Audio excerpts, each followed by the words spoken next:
तो एक बार एक व्यक्ति था, उसको बस रट लगी थी मुझे गुरु दीक्षा लेनी है, गुरु दीक्षा लेनी है, गुरु दीक्षा लेनी है।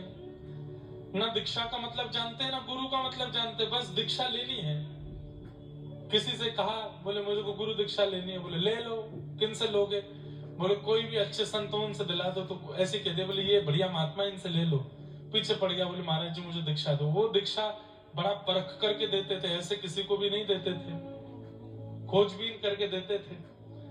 तो जांच पड़ताल करके देते थे दीक्षा।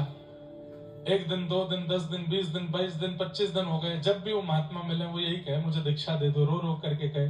महात्मा जी ने 1-2 प्रश्न किए, दीक्षा का मतलब क्या होता है ये बता दो, हम दीक्षा दे देंगे। बोले ये नहीं पता। बोले गुरु का मतलब बता दो। बोले ये भी नहीं पता। तो बोले तुम्हें कुछ पता ही नहीं तो फिर दीक्षा क्यों? बोले नहीं बस दीक्षा चाहिए, हमने सुना है दीक्षा लेने से उद्धार होगा। अरे बिना जाने कैसे उद्धार हो जाएगा? बोले बस हो जाएगा, आप दे दो।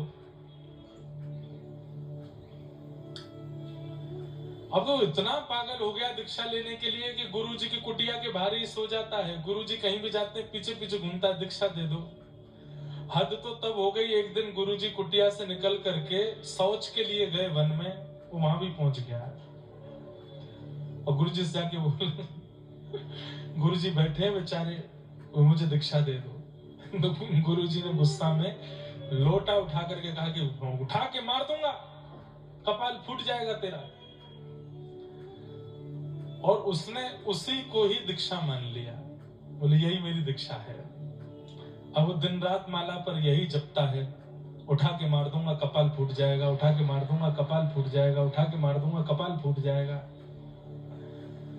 चला गया, दोबारा लौट के गुरुजी के पास नहीं आया। 15 साल बाद वो सिद्ध हो गया, इतना बड़ा सिद्ध हो गया कि अब महाराज किसी व्यक्ति को रोग भी हो जाता है तो वो सिर पर हाथ धर के कहता है कपाल फोड़ दूंगा, वो उठा के मार दूंगा कपाल फूट जाएगा, उसका रोग ठीक हो जाता है। 15 साल बाद गुरुजी को प्रणाम करने आया तो गुरुजी से बोला, गुरुजी मैं आपका शिष्य। बोले तुम कौन से शिष्य हो हमारे? बोले 15 साल पहले याद है आपको, आप शौच के लिए गए थे वन में। अरे तू वही है? बोले 15 साल तक तो दिखा नहीं, कहा? बोले आपने दीक्षा दे तो दी। बोले मैंने कब दी?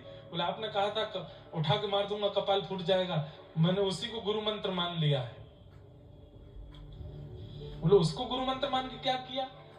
बोले कि महाराज मैं क्या दिखाऊं, बाहर चलो। दिखाया तो उसके महाराज इसका रोग दूर कर दिया, इसका वो दूर कर दिया। बोले कि तुमने मंत्र क्या लिया? बोले मंत्र यही है मेरा,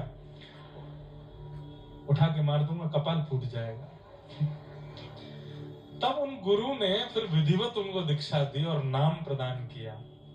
अब तक तो वो लोक रंजन में लगा रहा, लेकिन अब अंतर्मुखी हो गया और राम नाम पाकर के अपना कल्याण किया। लेकिन इस बात से एक बात सिद्ध क्या हुई कि आचार्य वैष्णवों की वाणी से जो शब्द निकल जाता है ना, अगर सामने वाला उस पर दृढ़ विश्वास करके उसको स्वीकार कर ले तो ठाकुर जी की जिम्मेवारी बन जाती है कि आचार्यों की वाणी से निकला हुआ शब्द तुम्हारा कल्याण करे। ये ठाकुर जी की जिम्मेवारी बन जाती है। इसलिए जीवन की हर परिस्थिति में आचार्यों के पास, वैष्णवों के पास जाकर के बस निवेदन करो, जिद मत करो कि इस परिस्थिति से कैसे निकलेंगे, बताओ ना, बस बता दो हमारे जीवन में ये चल रहा है, हमें इसका निवारण नहीं जानना, पर आप इसको सुन के जो बोलना चाहो वो बोल दीजिए।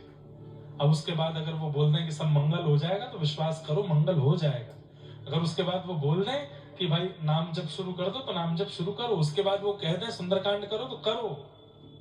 उन्होंने बोला है तो फिर ठाकुर जी जिम्मेवारी ले लेते हैं कि भाई अब मुझे ये कार्य पूरा करवाना है, चाहिए जैसे करे, क्योंकि इन्होंने बोल दिया।